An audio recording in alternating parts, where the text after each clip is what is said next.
Hola, hola, ¿cómo están ustedes, mis queridos hermanos? Que el Señor les bendiga. Amigos, también aquí estamos en este caluroso día. Tenemos un día súper caliente, muy caluroso, con una temperatura que bordea los 30 grados acá en Santiago de Chile, capital de nuestro país.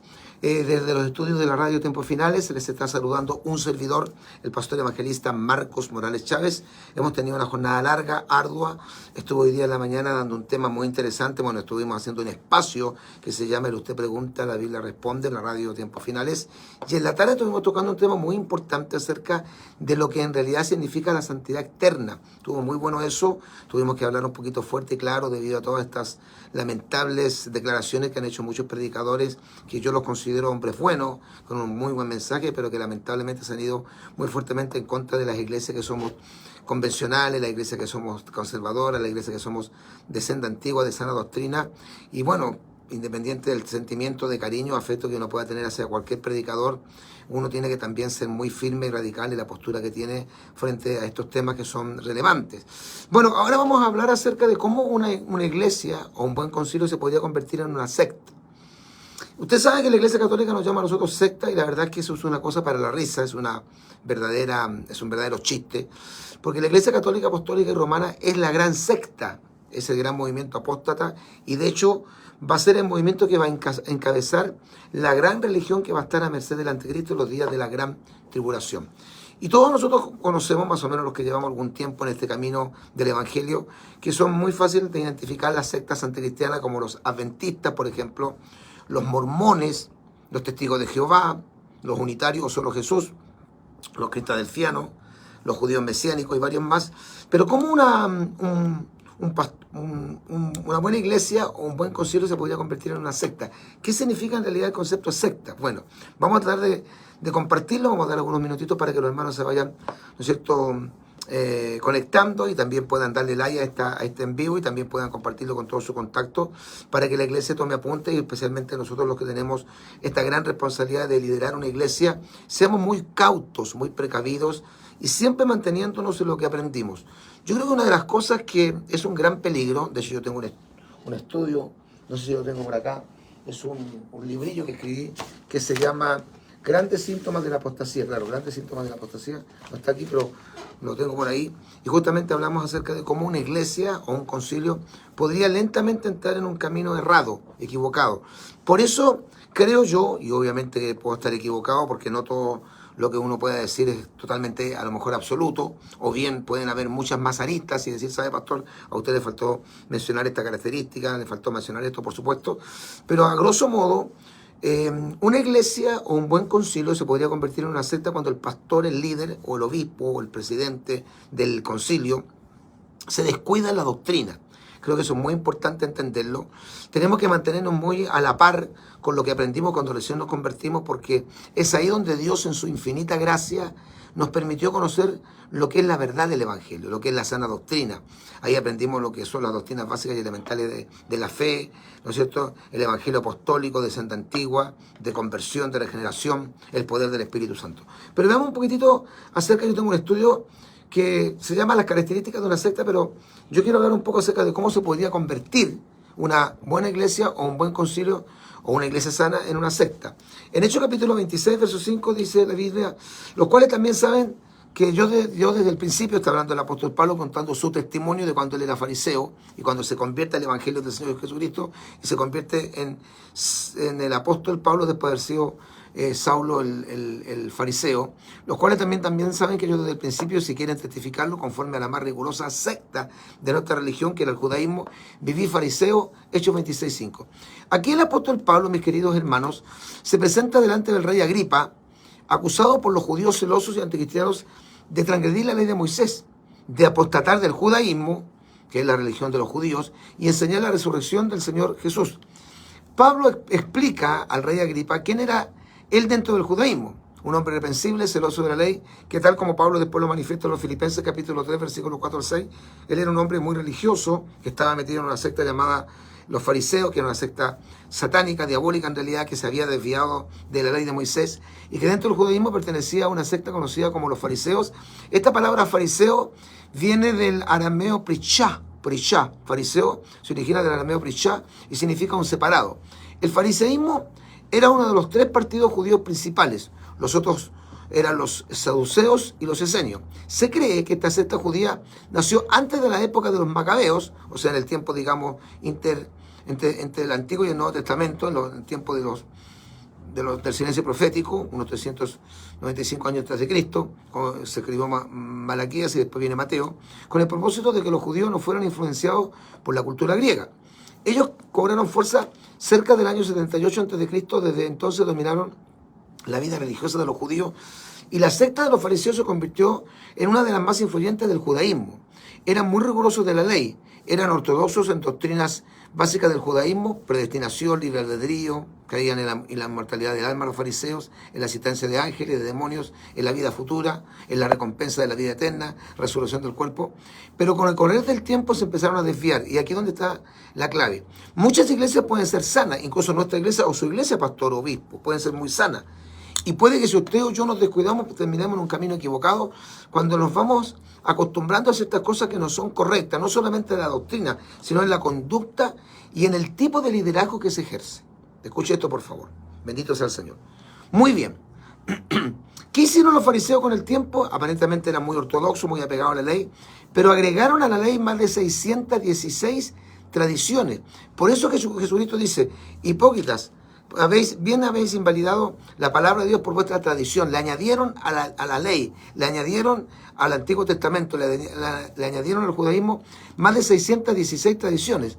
En la época de Jesús, los fariseos eran la secta judía más importante. De hecho, no cualquiera pertenecía a la secta de los fariseos, y era muy bien mirado, muy admirado, muy respetado.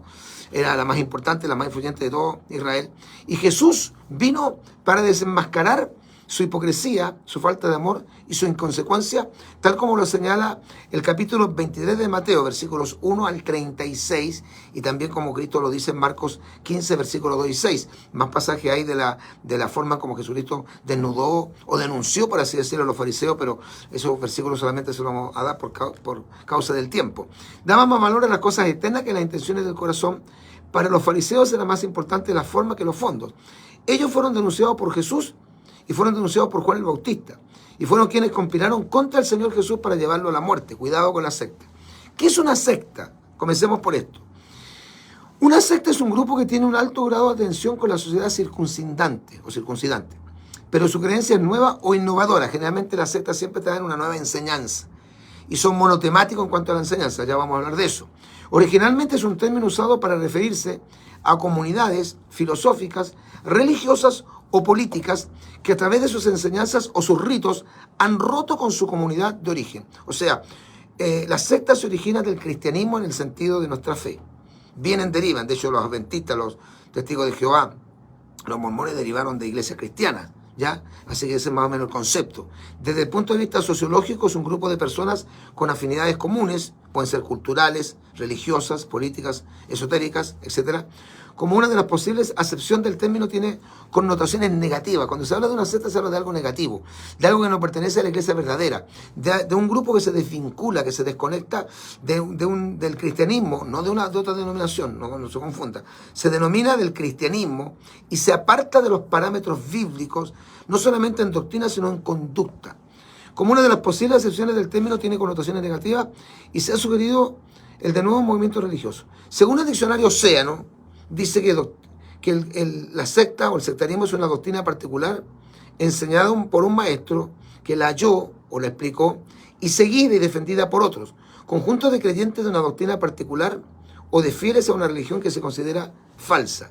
La idea generalizada es que una secta es un fenómeno que se produce dentro del cristianismo. Por eso es importante entender esto, porque muchos pastores van a decir: no, nosotros no somos una secta, somos una iglesia. Nosotros tenemos una buena constitución, ¿no es cierto?, digamos, doctrinal, espiritual. Sí, pero si nos descuidamos podríamos perfectamente caer indudablemente en sectarismo. Por eso hay que tener cuidado. Y vuelvo a repetir, porque ahora más que la doctrina yo voy a hablar acerca de ciertas actitudes, especialmente de los líderes. Ya nos saluda Pastor Marcos, también Juan el Bautista los desnudó. Roberto Reyes, sí. A ver, la idea generalizada es que una secta es un fenómeno que se produce dentro del cristianismo, un individuo o un grupo que se desliga del cristianismo bíblico, tergiversando, alterando o desvirtuando algunas doctrinas básicas de la fe evangélica y formando un movimiento particular Escuche esto, por favor, que es hermético. Entonces los calvinistas, como Pastor Marco Morales, podrían venir a hacer una secta. Bueno, podrían tener características si se creen los únicos contenedores de la verdad, en ese sentido sí. ¿Ya? Bien, entonces, vuelvo a repetir, un individuo o grupo que se desliga del cristianismo bíblico tergiversando, alterando o desvirtuando alguna doctrina básica de la fe evangélica y formando un movimiento particular hermético, cerrado, ¿ya? Donde el líder hace creer a sus adherentes que no existe salvación ni revelación fuera de su movimiento. El término viene del latín segis o seguís, que significa segmentar, que significa segregar, que significa separar. Por tanto, una secta es un grupo de personas, generalmente siempre liderada por un personaje que es muy influyente en los demás, que es considerado como el predicador, el profeta, el ungido, el Cristo, el Mesías, el pastor de la sana doctrina, el hombre que revela la verdad, al cual Dios le habla, el que Dios levanta para los últimos tiempos. Bueno, más o menos esas son las características ¿ya? De una secta, que es un grupo de personas que siguen a otros y se separan de un grupo específico y básicamente del cristianismo bíblico. La iglesia fue catalogada como secta por los judíos al principio de la historia del cristianismo y resistida fuertemente, como señala Hechos capítulo 9, verso 2, Hechos 19, verso 23 y Hechos 22, verso 4. Para el cristianismo evangélico una secta es una perversión. Para nosotros una secta es una deformación del cristianismo bíblico. La predicación de otro evangelio es la base de una secta. Segunda de Corintios 11:4, Segunda de Corintios 11:4 y Gálatas capítulo 1, versículos 6 al 8. Los movimientos sectarios usarán siempre, y quiero que por favor ponga atención en esto, los movimientos sectarios usarán el arma de las emociones para atraer y atrapar gente. Generalmente apelarán a los sentidos y no al espíritu del hombre. Sostendrán sus bases doctrinales en la mentira, que es la gran arma del diablo, que es considerado según San Juan 8:44 como el padre de toda mentira.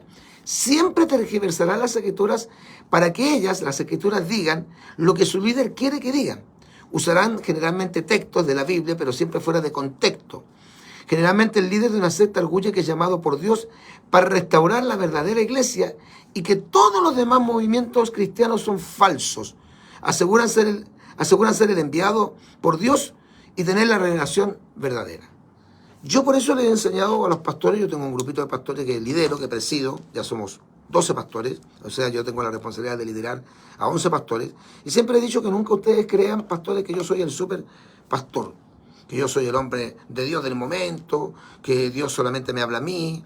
No puede el pastor Marco, ningún líder, ser idolatrado. Así como tampoco es bueno menoscabar, menospreciar a los pastores y usárselos al bolsillo, como lo he visto con tanta pena en el último tiempo, sobre todo aquí en las redes sociales. Pero tampoco es bueno sobredimensionar la imagen de los pastores y colocarlos en una altura que no corresponde. Tampoco es bueno que un pastor le haga creer a los demás hermanos de su congregación o el pastor presidente de su concilio que él es el súper espiritual y vender una imagen de integridad, de rectitud, de santidad, que obviamente el pastor la debe tener. Nadie dice que no. El pastor no puede ser un inmoral, un corrupto, un ladrón, un mentiroso, un avaro, un estafador, un orgulloso, un arribista, un narcisista. Por supuesto que no. No puede un pastor pedir dinero y no devolver el dinero prestado. Sería muy feo que le hiciera un pastor que tenga deudas, ¿no es cierto?, impagadas o no pagadas. Deudas impagas, sería muy feo. Pero escuche bien, el pastor no puede ser considerado un dios. El pastor no es un superhombre, el pastor se equivoca, el pastor es un hombre. Nosotros no creemos el concepto católico de la infalibilidad papal que pueda ser aplicable al obispo o al pastor o al presidente de un concilio. No existe tal concepto como infalibilidad ministerial, o sea, nuestro pastor no se equivoca. Los católicos dicen que cuando el Papa habla, cualquiera sea el Papa en ejercicio en ese momento, o de turno, pero cuando el Papa habla desde el Vaticano, habla ex cátedra, así es la frase, ex cátedra, que indica que todas las palabras que salen de los labios del Papa cuando está predicando desde el balcón del Vaticano, dirigiéndose al mundo católico, a los fieles, todo lo que él dice es totalmente inspirado por Dios, cuando eso no es cierto, porque lo único que es inspirado por Dios es la Escritura. Pero ellos dicen que cualquier sermón o discurso que el Papa dé ex cátedra es infalible y por supuesto creen en el dogma de la infalibilidad papal, y eso penosamente, hermano, se puede estar metiendo en la secta. Hay una secta muy fuerte en Brasil, no me acuerdo el nombre del pseudo pastor que está ahí, pero Elder o Older, no me recuerdo bien el nombre, ahí me lo van a dar los hermanos que están más claros que yo, y él tiene cientos de miles de seguidores. Esta es de la iglesia de Dios es Amor, ¿ya? Los pares de sufrir. Esa gente idolatra al líder. Lo consideran una especie como de profeta enviado por Dios. Si el pastor peca es humano, ahí hay que tener misericordia, pero cuando el pastor ataca a todos los demás y a todos los considera pecadores, es el profeta de Dios. Tienen un concepto muy extraño, muy anómalo, que no corresponde a la realidad de lo que la Escritura nos enseña y nos dice. Sigo, por favor, y siga conmigo, por favor, ¿ya? Una secta siempre, en cuanto a la doctrina, negará una o más doctrinas básicas de la fe cristiana. Por ejemplo, la Santísima Trinidad, o si no, pondrán en tela de juicio la deidad de Cristo, o si no, la personalidad o divinidad del Espíritu Santo, o si no, la infalibilidad de la Escritura. Tendrán otros libros como los mormones, que tienen la perla de gran precio, el libro Doctrinas y Convenios y el libro de Mormón. ¿Ya? Muchos le caerán en el infierno. De hecho, hoy día hay concilios que eran sanos, eran evangélicos y están negando el infierno. Otros que están negando el arrebatamiento de la iglesia. Otros que están enseñando que la salvación no es por gracia. ¿Ya? Aquí, bueno, no puedo leer todo, después lo voy a leer. Pero escuche, eso es lo primero. La secta generalmente siempre tergiversa, manipula, adultera, transforma, cambia las grandes doctrinas de la fe evangélica. No todas, pero una, a veces dos o a veces más. El problema es que un error lleva a otro error, como son los testigos de Jehová, los mormones, los judíos mesiánicos, por ejemplo. ¿Ya? Número dos, una secta siempre enseñará, y esto es muy peligroso, porque puede que una iglesia mantenga toda la doctrina básica. O sea, uno podría decir, estos hermanos o este concilio son de sana doctrina. Ellos son trinitarios, ellos creen en la inmortalidad del alma, ellos creen en la deidad de Cristo, están esperando el rapto, hablan de la oración, hablan del ayuno, hablan hasta de la santidad eterna y de la música sacra. Pero cuidado, porque no es solamente la característica única que identificaría a una secta o a una iglesia o un concilio cuando entran en sectarismo. Número dos, una secta siempre enseñará a sus adherentes que deben hacer alguna obra, alguna acción, guardar un mandamiento en particular o ayudarle a Dios en lo que respecta a su salvación. Es decir, de palabra de hecho, las sectas niegan en realidad básica y esencialmente que la salvación sea solamente por fe en Jesucristo. O sea, totalmente contrario a lo que dice la Biblia en Lucas 10:19, a lo que enseña Hechos capítulo 4, versículo 12, a lo que enseña Romanos capítulo 5, verso 1, a lo que enseña Primera de Timoteo capítulo 1, verso 15, y a lo que obviamente con tanta claridad nos dice el apóstol Pablo en cuanto a la salvación por gracia en Efesios capítulo 2, versos 8 y 9. Pero otra característica, y esto lo estoy viendo mucho hoy día en algunos concilios, de hecho hay un concilio muy poderoso que fundó un pastor puertorriqueño, es una iglesia de sana doctrina. Hay gente muy linda ahí, hay hermanos que se comunican conmigo y me aman a mí, yo los quiero a ellos mucho, y tenemos un lindo diálogo, pero los líderes de este movimiento, que es mundial, tienen atisbos de sectarismo muy peligroso, y por aquí pasaría que podrían fácilmente ellos caer en ese camino o andar por ese camino que es como yo siempre digo, como una punta de diamante. Es un camino muy fácil donde uno se puede desviar, por eso el pastor tiene que ser un hombre muy centrado. Dios me ayude, porque yo soy un ser humano, soy una persona. Pero el pastor tiene que ser un hombre muy centrado para que incluso toda la bendición que se produzca, toda la bendición que Dios provea, toda la bendición que Dios derrame sobre una iglesia, sobre un pastor, las almas se salven, los enfermos se sanen, los endemoniados sean liberados, la iglesia crezca espiritual, material y económicamente, el pastor no crea que eso es porque él es súper espiritual y que son la única iglesia del mundo, el único concilio de sana doctrina, que son los únicos o los mejores. Cuidado, yo esto lo he reiterado mucho, hermano, porque en estos largos 41 años que llevo en el Evangelio, ahora estamos en el año 2025, en poquito tiempo más, en septiembre, yo voy a cumplir ya 42 años sirviendo al Señor Jesucristo. Entonces he visto muchas cosas, he visto muchas iglesias sanas, he visto muchos pastores desviarse y meterse en movimientos sectarios o convertirse en una iglesia sana, en una secta, no por las doctrinas, sino por estas características. Una secta, entonces, siempre enseñará a sus adherentes que deben hacer alguna obra, guardar algún mandamiento en particular o ayudarle a Dios en lo que respecta a su salvación.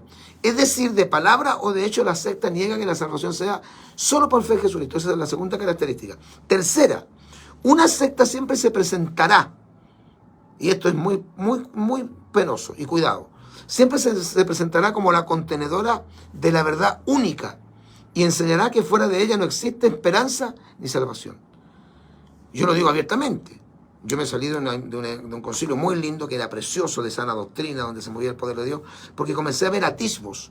Y algunos pastores que no eran de nuestro movimiento me dijeron, con mucho respeto, pastor, tenga cuidado, porque en su concilio hay atisbos de sectarismo muy notorios. Y yo percibí, capté eso, y hoy día creo, puede que algunos se molesten con esto, de que se ha convertido justamente en una secta porque tiene este tipo de atisbo de creer ellos que son los únicos, los mejores, los de sana doctrina, que todos los demás tienen fallas, tienen falencias, tienen errores y tienen pecados. O sea, una de las características de una iglesia o de un concilio que entra en este concepto del sectarismo es que no tienen visión de cuerpo, no tienen visión de cuerpo, y que solamente creen que ellos son los únicos que tienen la verdad, que son los únicos que se van al cielo, son los contenedores de la verdad. ¿Ya? Y que fuera de ella, de ese movimiento, las personas que no están en ese movimiento o se salen de ese movimiento están bajo juicio, bajo maldición, están turbados y no se van a salvar. Número 4. Una secta, y esto pasa permanentemente y penosamente en nuestros movimientos cristianos. No debería pasar porque nosotros los evangélicos no tenemos papa. Nosotros no tenemos papa. No existe un líder evangélico que sea el líder de toda la iglesia cristiana evangélica. Una secta, cuarto característica, hará de la figura del líder, del pastor, del obispo, del predicador, el foco de atención. El líder será considerado por ellos como el ungido, no como un ungido, sino como el ungido, el profeta, el santo, el que recibe la voz de Dios y que sus palabras deben ser acatadas ciegamente, sin cuestionamiento, sin importar lo que diga la Biblia. Cuidado. Es muy peligroso. Yo sé que hay gente que ama a su pastor y está correcto, usted ama a su pastor, lo honre, lo considere, lo valore, pero tenga cuidado, hermano, y tenga cuidado usted también, pastor. Número 5. Las sectas siempre desvirtuarán la persona o imagen del Señor Jesucristo de alguna manera. O sea, su cristología siempre será distorsionada, desvirtuada. Número 6. Una secta siempre tendrá una interpretación errada de la escatología de los tiempos finales y dará una imagen de pesimismo y desesperanza para los tiempos finales a todos aquellos que no estén unidos a su movimiento. O sea, todos los demás concilios, pastores, iglesias, evangelistas son pecadores, son corruptos, son inmorales, se van a perder, se van a quedar aquí en la gran tribulación, pero los únicos que se van a ir con el Señor y los únicos que quieren tener esperanza o puedan querer salvarse tienen que unirse a su movimiento. Los que son del movimiento son buenos y los que no se salen del movimiento son malos. Esa es una característica también muy notoria de lo que es una iglesia que entra en el sectarismo. Una secta entonces siempre tendrá una interpretación errada de la escatología y dará una imagen de pesimismo y desesperanza para los tiempos finales a todos los que no estén unidos a su movimiento. Y obviamente darán una esperanza extrema a los que sí pertenecen a su movimiento. Y número 7, las sectas frecuentemente van variando sus doctrinas y agregando nuevas revelaciones a sus ya torcidas creencias. Y número 8, generalmente las sectas terminan siempre en un movimiento hermético donde ellos tienen su propia verdad y no aceptan ningún tipo de crítica o discrepancia de un movimiento que sea externo a ellos. Esa es otra característica que sería la número 8, que ellos forman un grupo hermético donde ellos tienen su propia verdad y ellos no aceptan ni permiten ningún tipo de crítica o discrepancia a sus creencias. Y por ende todos los que discrepen de sus creencias, que no son obviamente totalmente bíblicas, están mal y ellos estarían solamente en la verdad. Mucho cuidado. Son algunas características. No digo que todas las iglesias que tienen una o dos características sean sectas, pero puede ser que así comiencen algunas buenas congregaciones a desviarse. Es vital para cada creyente conocer bien las Sagradas Escrituras. Por eso hacemos un llamado a que amemos a los pastores, los respetemos, nos sometamos a ellos porque eso es bíblico. Si vamos a un concilio, obedezcamos, sujetemos, no nos demos problemas a los pastores, pero no idolatremos a los siervos de Dios, no creemos pequeños papas.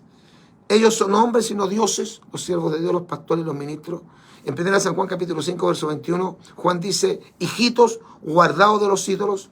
Y no es que yo esté hablando de los ídolos católicos, que también obviamente son condenables todos, ¿no es cierto? Los santos, las vírgenes, las imágenes, los escapularios, las estatuas y todas esas cosas, todos son muñecos de yeso, no. Pero a veces dentro de la iglesia evangélica también los cristianos tienden a idolatrar a los predicadores, y eso no es verdad, no es cierto, no está correcto, no está bien, no corresponde a la verdad de Dios. Gloria al nombre del Señor. Así que es vital para cada creyente conocer bien, profundamente, profusamente las Sagradas Escrituras, conocer la sana doctrina para poder reconocer con más facilidad la falsa doctrina. Segunda de Timoteo, capítulo 4, versículo 1 al 3, Tito 2:1. Palabra de vida, gracias a Dios por esta enseñanza. Amén. Carlos Maliqueo, amén, Dios le bendiga, pastor. Víctor Núñez también nos está viendo. Comparte este video con todos sus contactos. Al conocer la verdad, reconoceremos fácilmente la mentira. Por ello es tan importante que en nuestras iglesias se enseñe un cristianismo bíblico, integral y completo, Para ello necesitamos buenos maestros, capacitados. Escuche, capacitados, que a veces falta mucho eso. Familias bien constituidas con valores cristianos, porque una de las cosas que también hace la secta es dividir las familias, ¿ya? Un liderazgo cercano y comprensivo, una buena escuela dominical, es decir, en nuestras congregaciones se debe dar todo el consejo de Dios. Y lo otro que tiene que tener muy claro un pastor, que el pastor no tiene todo el control de la vida de los hermanos. Yo no puedo dominar a los hermanos, ni ser un manipulador, ni un pequeño dictador. Muchos dicen que yo soy un dictador, pero eso no es verdad, porque uno no se puede meter en la vida de los hermanos y en las decisiones de la gente. Uno los orienta, los enseña, los corrige, cuando hay que arrepentirlo lo hace. Pero cada hermano y cada familia tomará las decisiones que crean correctas. Mucho cuidado, pastor, no se crea el cuento. Y generalmente, por lo que yo he visto, por la experiencia que tengo, obviamente a la luz también de la Sagrada Escritura, pero por la experiencia que tengo en estos largos 42 años casi ya recorrido en el Evangelio, me he dado cuenta, hermano, que no es fácil para una iglesia pequeña o para un concilio nuevo, que está recién asentando base, recién formándose, caer en sectarismo, que caen con más frecuencia los movimientos que están muy bendecidos. Por eso cuando uno es bendecido en todo el sentido de la palabra, cuando Dios lo honra al pastor, al obispo, al líder del movimiento, a la iglesia, al concilio, y empiezan a salvarse las almas, llega gente a la congregación, los enfermos se sanan de una manera milagrosa, ocurren sanidades, milagros, liberaciones, cosas muy lindas, y hay incluso una bendición en cuanto a la parte económica. Los pastores, los líderes del concilio, más que los mismos pastores del grupo que compone el movimiento, sino que el líder, el pastor, en este caso en Chile sería el obispo, en otros países le llaman presidente de concilio, tiene que tener mucho cuidado de no creerse el cuento, de no pensar que son los únicos y los mejores, porque eso va a dañar tarde o temprano. Eso es pan para hoy día y hambre para mañana. Se lo digo, porque lo viví, porque lo sentí, porque lo vi. Y creo que la decisión o las decisiones que tomamos con un grupo de pastores ha sido la correcta, porque tristemente podemos ver cómo un movimiento que quisimos tanto, creo yo, y pienso que por todos los hechos, las cosas que han sucedido, se ha convertido en una secta, y que hay otras denominaciones a los cuales yo no he pertenecido ni pertenezco, pero tienen estos atisbos que son peligrosos. Y pastor, nosotros somos los que nos tenemos que dar cuenta a tiempo, tenemos que reaccionar, tenemos que ser muy cautelosos. Y de hecho, repito, el mayor peligro de una iglesia y de un ministerio no está cuando recién comienzan o cuando están pasando una prueba, un momento difícil, un momento de aflicción, un momento de persecución. Es cuando son bendecidos, cuando empieza a entrar el orgullo. Le pasó a Nabucodonosor. Construyó una ciudad enorme, gigantesca, extraordinariamente hermosa, y dijo, he aquí la gran Babilonia que yo he edificado. Se creyó el cuento. Nunca se crea el cuento, amado pastor. Nunca se crea el único. Siempre sepa que en cualquier otra parte del mundo habrá un pastor mucho mejor que usted, con más conocimiento que usted, con más unción que usted, con más visión que usted y con más crecimiento que usted. Y yo igual, yo puedo ser un hombre muy bendecido, pero siempre habrá gente que tenga un ministerio mayor que el mío, con más fuerza, con más bendición, y que aparecerán nuevos predicadores, nuevos pastores con un ministerio tremendo de Dios, que también son de sana doctrina, aunque no anden con nosotros. Señor, le prohibimos a eso hablar, ¿no es cierto?, en tu nombre. Y Jesús dijo, no, está mal lo que ustedes hicieron. Porque nadie puede predicar de mi nombre y hablar mal de mí. A veces hacemos eso, hermano. Yo estoy totalmente en contra del ecumenismo. Estoy totalmente en contra del secretismo religioso. Yo no creo en el ecumenismo satánico. Yo no me uno con cualquiera. Pero hay iglesias que no se unen con nadie. Como yo le dije un día a un pastor, que hablamos de esto hace muchos años atrás, él me dijo, sí, pastor Marco, es que lo que pasa es que nuestro concilio no se junta con cualquiera. Y yo le dije por teléfono, no, pastor, no es el problema que ustedes se junten con cualquiera, ustedes no se juntan con nadie. Y como decía un pastor de una forma muy irrisoria, esta secta o esta iglesia no se junta ni con el Señor. Hay una iglesia en Chile que yo sé que es sana en cuanto a lo que predica, lo que enseña básicamente es la iglesia evangélica pentecostal de Sargento Aldea. Ellos son únicos, no existen otra iglesia más que ellos. Ellos no se juntan con nadie, no tienen comunión con nadie, no invitan a nadie a predicar. Tienen atisbos de sectarismo muy fuertes, aunque todavía las doctrinas básicas de la fe la predican, pero en su actuar están un poco caminando por ese peligroso camino del sectarismo. Espero que esta sencilla enseñanza, corta enseñanza, le haya servido. Ahí está mi número telefónico, ahí está mi WhatsApp. Tenga toda la libertad de escribirme. tenga toda la libertad de mandarme un mensaje. Si yo puedo, dentro de mis posibilidades limitadas, ayudarle, orientarle, darle un consejo o entregarle algún estudio bíblico, lo hago con todo el corazón. No soy un superhombre, no soy un superpastor. Soy un siervo de Dios, un pastor, un predicador sencillo de la poderosa palabra de Dios. Yo soy débil, pero Dios es poderoso. Que el Señor les bendiga en gran manera. Recuerde que después de unos poquitos minutos subimos este en vivo a nuestro canal de YouTube. Suscríbase a nuestro canal de YouTube. Tiempos Finales HD. Tiempos Finales HD. Ese es nuestro canal de YouTube. Búsquenos así y suscríbase. Y ahí le van a llegar, ¿no es cierto?, las informaciones de los posteos que estemos haciendo. Dele a la campanita para que usted se pueda suscribir y pueda también recibir las notificaciones de las veces que salgamos al aire o tengamos un nuevo video, ¿no es cierto?, circulando de la palabra poderosa del Señor. Tiempos Finales HD. Un servidor, el pastor evangelista Marcos Morales Chávez, se despide muy cordialmente de todos ustedes. En el nombre del Señor Jesucristo, y como siempre decimos, Maranata, Cristo viene.